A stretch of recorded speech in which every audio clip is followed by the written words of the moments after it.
March month चल रहा है और गर्मियाँ आने वाली हैं। पूरी गर्मियाँ गुड़हल के पौधे पर अनगिनत कलियाँ और फूल पाने के लिए कुछ बहुत जरूरी काम होते हैं जो हमें अपने पौधे पर मार्च खत्म होने से पहले पहले कर लेने चाहिए। और वो जरूरी काम कौन कौन से हैं जो आपको अपने गुड़हल के पौधे पर करने हैं, ये मैं आज आगे इस वीडियो में स्टेप बाय स्टेप डिटेल में शेयर करने वाली हूँ। इस वीडियो को बिना स्किप किए एंड तक जरूर देखिएगा, वरना कुछ जरूरी पॉइंट्स आपसे मिस भी हो सकते हैं। और हाँ, अगर आप मेरे चैनल पर पहली बार आए हैं तो ऐसी और भी प्लांट केयर डिटेल्स वीडियो के लिए मेरे चैनल को सब्सक्राइब जरूर करें। Hello everyone, welcome to my channel my mom's garden Shanti, और मैं हूँ आपकी गार्डनर दोस्त प्रिया। ये तो हम सभी जानते हैं कि हिबिस्कस गुड़हल साल भर फूल देने वाला पौधा है, लेकिन सर्दियों का जो टाइम होता है जैसे दिसंबर एंड जनवरी, ये पौधा थोड़ा डॉर्मेंट स्टेज में चला जाता है। इस पे फ्लावरिंग कम हो जाती है। ये जो असर है ये देसी गुड़हल पर सबसे ज्यादा देखने को मिलता है।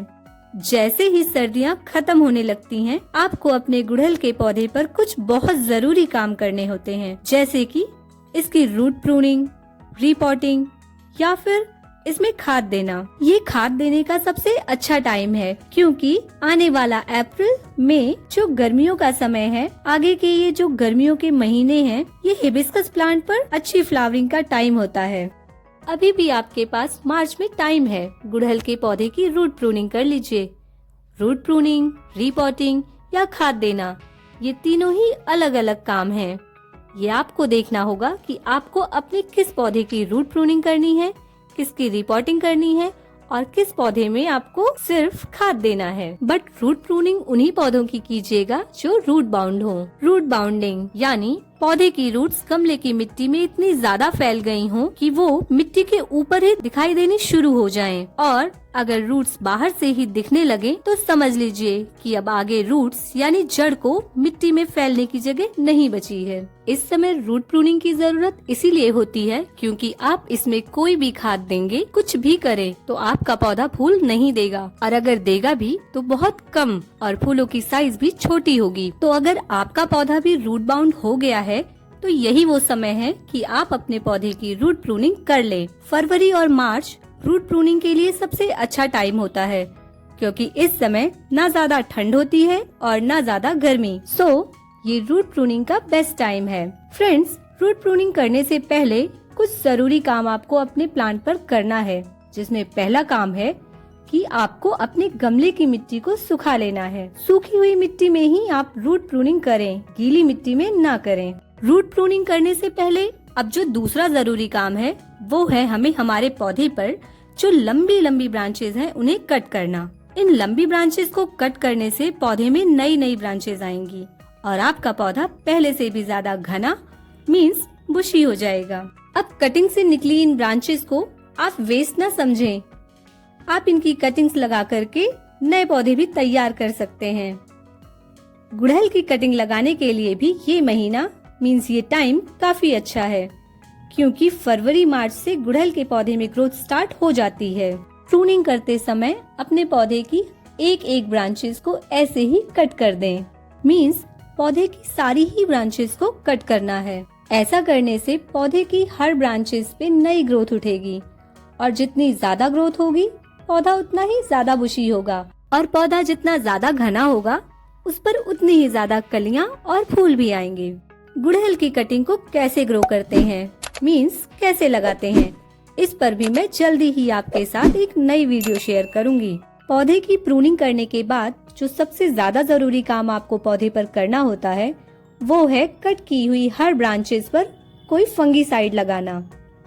अगर आपके पास फंगीसाइड अवेलेबल ना हो तो आप हल्दी पाउडर या एलोवेरा जेल भी यूज कर सकते हैं। ऐसा करने से हमारे पौधे पर कोई भी फंगल इन्फेक्शन होने का खतरा कम हो जाता है, और साथ ही ब्रांचेस पर भी डाईबैक नहीं होता है। ये इसलिए भी जरूरी है क्योंकि कटी हुई जगह एक खुले घाव की तरह होती है, जहाँ से फंगस, बैक्टीरिया या हानिकारक कीटाणु आसानी से प्रवेश कर सकते हैं और पूरे पौधे में फैलकर उसे सुखा भी सकते हैं। अगर आपका गुड़हल का पौधा रूट बाउंड नहीं है तो कटिंग करने के बाद अगला जो जरूरी काम आपको करना है वो है पौधे की मिट्टी की गुड़ाई करना। और हाँ, अगर आपके गुड़हल के पौधे पर इस तरह से नीचे की तरफ कोई नई ब्रांच निकल रही हो तो उसे अभी ही तोड़कर हटा दें। ऐसा करना जरूरी इसलिए है क्योंकि मिट्टी के संपर्क में रहने वाली डालियों में फंगस या सड़न लगने का खतरा ज्यादा होता है और साथ ही ये मिट्टी तक धूप नहीं पहुंचने देती। मेरे पौधे की मिट्टी पर ऊपर से रूट्स नहीं दिख रही थीं, लेकिन मिट्टी की थोड़ी सी गुड़ाई करने पर आप देख सकते हैं कि मेरे पौधे की रूट्स मिट्टी में फैल चुकी हैं। मींस मेरे पौधे में भी रूट बाउंडिंग स्टार्ट हो चुकी है। मुझे अभी ही इसे रिपोर्ट भी करना पड़ेगा। अगर मैंने इसे अभी रिपोर्ट नहीं किया तो आगे आने वाला जो टाइम है मींस गर्मियाँ, वो रिपोर्टिंग के लिए बिल्कुल भी सही टाइम नहीं होता।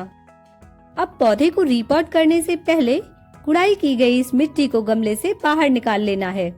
ऐसा करने से पौधे को गमले से निकालने में आसानी होगी, क्योंकि जैसे आप देख रहे हैं कि मेरा पौधा अभी पूरी तरह से रूट बाउंड नहीं है, बट इसकी रूट्स मिट्टी में बहुत ज्यादा फैल गई हैं। मैंने अपने गमले की मिट्टी में काफी गहरी गुड़ाई कर ली है और मिट्टी को पूरी तरह से बाहर निकाल रही हूँ।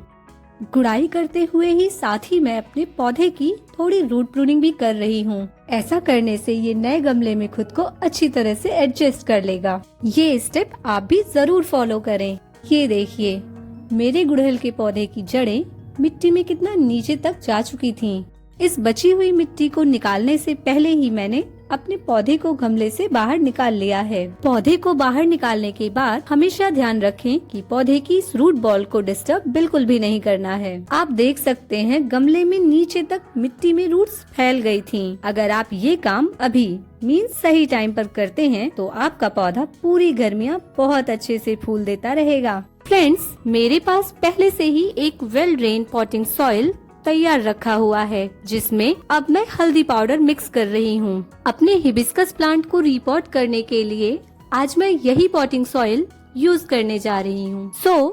अब मैं आपको बताना चाहूंगी कि हिबिस्कस प्लांट को रिपोर्ट करने के लिए कैसा पॉटिंग मिक्स बनाना चाहिए। पर उससे पहले आप देखिए, ये है मेरा मिक्स फर्टिलाइजर, जो मैंने बहुत सारे फर्टिलाइजर्स को एक सर्टेन रेशियो में मिक्स करके बनाया है। ये एक बैलेंस्ड फर्टिलाइजर है जो पौधे की ओवरऑल ग्रोथ और अच्छी फ्लावरिंग के लिए अपने आप में कंप्लीट मील है। अगर आप भी ऐसा एक मिक्स बैलेंस्ड फर्टिलाइजर तैयार करना चाहते हैं तो आप मेरी मोगरा प्लांट केयर वीडियो जरूर देखें, जिसमें आपको इस मिक्स फर्टिलाइजर की डिटेल इन्फॉर्मेशन मिल जाएगी। फर्टिलाइजर से जुड़ी अगर आपकी कोई भी क्वेरीज हैं तो आप कमेंट सेक्शन में पूछ सकते हैं। चलिए अब मैं आपको बताती हूँ कि हिबिस्कस की रीपॉटिंग के लिए पॉटिंग सॉइल कैसी होनी चाहिए। पॉटिंग सॉइल हल्की, उपजाऊ, फर्टाइल, अच्छी जल निकासी वाली यानी कि वेल ड्रेन होनी चाहिए। ऐसा पॉटिंग सॉइल बनाने के लिए 40% गार्डन सॉइल, 30% कॉम्पोस्ट, जिसमें आप वर्मी कंपोस्ट या गोबर की खाद जो भी आपके पास अवेलेबल हो ले सकते हैं। मिट्टी को हल्का बनाने के लिए अब इसमें 15% कोकोपीट, एरेशन और ड्रेनेज को अच्छा करने के लिए इसमें 10% सैंड, मिट्टी में कोई भी फंगस ना लगे इसके लिए इसमें 5% नीम खली पाउडर मिक्स कर लें। और हाँ, इसमें नीम खली के साथ साथ कोई फंगीसाइड जैसे कि साफ 1 स्पून जरूर ऐड करें। मैंने अपने इस पॉटिंग सॉइल को ऐसे ही तैयार किया है। अब मेरा ये पॉटिंग मिक्स तैयार हो चुका है। अब टाइम है पौधे को पॉट में लगाने का, लेकिन ध्यान रहे कि आपके पॉट का ड्रेनेज अच्छा हो। मैं अपना पौधा सेम पॉट में रीपॉट कर रही हूँ जो 10 इंच का है। इस पॉट में मैं सबसे पहले अपने गार्डन की कुछ सूखी हुई पत्तियों मीन्स गार्डन वेस्ट की एक लेयर बना रही हूँ, जो गमले को हल्का बनाएगी और लीफ कंपोस्ट का काम भी करेगी। इसके बाद अब इसमें इस तैयार पॉटिंग सॉइल से एक लेयर बनाएंगे। मिट्टी की इस लेयर को हम हल्का सा प्रेस करते हुए भर रहे हैं, क्योंकि नीचे जो पत्तियां हैं डिकम्पोज होकर नीचे बैठ जाएंगी। अब हम अपने गुड़हल के पौधे को एक बार गमले में रखते हुए उसकी पोजीशन चेक कर लेते हैं। पौधे को सही पोजीशन पे लगाना जरूरी होता है। पोजीशन चेक करने से हम ये जान पाते हैं कि कहीं की रूट बॉल बहुत नीचे तो नहीं लगा रहे हैं, वरना इसकी जड़ों को गमले में फैलने के लिए जगह कम पड़ जाएगी। पौधे की पोजीशन चेक करने के बाद बचा हुआ पॉटिंग सॉइल अब हम इसमें भर देंगे। गमले में मिट्टी को अब कम से कम इतना भरें कि उसकी रूट बॉल अच्छे से ढक जाए। और हाँ, रूट बॉल के आसपास की मिट्टी को हल्के हाथों से अच्छे से दबा दें। प्लांट को रीपॉट करते समय रूट बॉल के चारों ओर की मिट्टी को दबाना जरूरी होता है और ऐसा इसलिए जरूरी है क्योंकि मिट्टी को मजबूती से दबाने से पौधा सीधा खड़ा रहता है और जड़ों को नई मिट्टी में फैलने के लिए उचित सहारा मिल जाता है। और साथ ही ये हवा के पॉकेट्स को खत्म कर देता है। अगर मिट्टी ढीली रहती है तो उसमें हवा के बुलबुले बन जाते हैं जो जड़ों के विकास को रोकते हैं और रूट रॉट का कारण भी बन सकते हैं। अभी आगे भी कुछ जरूरी काम है, जरूरी स्टेप्स हैं जो आपको मिस नहीं करना है। जो आगे मैं आपको बताने वाली हूँ उन बातों का ध्यान आप जरूर रखें अगर आप पौधे की रिपोर्टिंग करते हैं। पर उससे पहले अगर आपने मेरे चैनल को अब तक सब्सक्राइब नहीं किया है तो अभी कर लें। अगर आपका गुड़हल का पौधा छोटे पॉट में लगा हुआ है तो आप उसे किसी बड़े गमले में रिपोर्ट कर सकते हैं। इसके लिए भी ये सही टाइम है। ऐसा करने से आपका गुड़हल का पौधा मार्च खत्म होते होते ढेरों कलियों और फूलों से भर जाएगा। सो फ्रेंड्स, अब हमारा गमला बिल्कुल रेडी हो चुका है।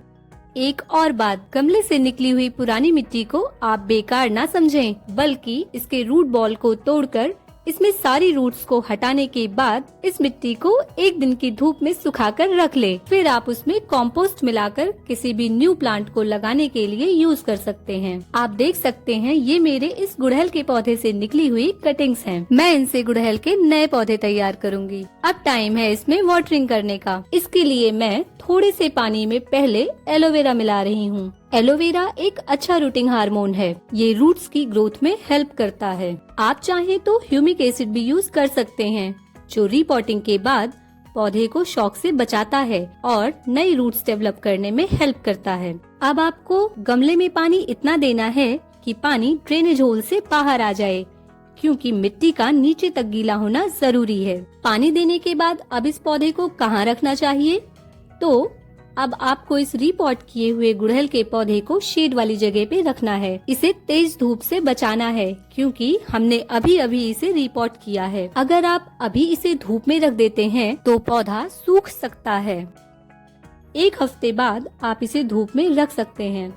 अगर ये सारे जरूरी काम आप अभी कर लेते हैं तो पूरी गर्मियाँ आपका गुड़हल का पौधा ढेरों कलियों और फूलों से लदा रहेगा। फ्रेंड्स, आई होप आपको आज के इस वीडियो में दी गई जानकारी पसंद आई होगी। वीडियो को एक लाइक एंड शेयर जरूर करें और साथ ही चैनल को सब्सक्राइब करना तो बिल्कुल ना भूलिएगा। Thanks for watching.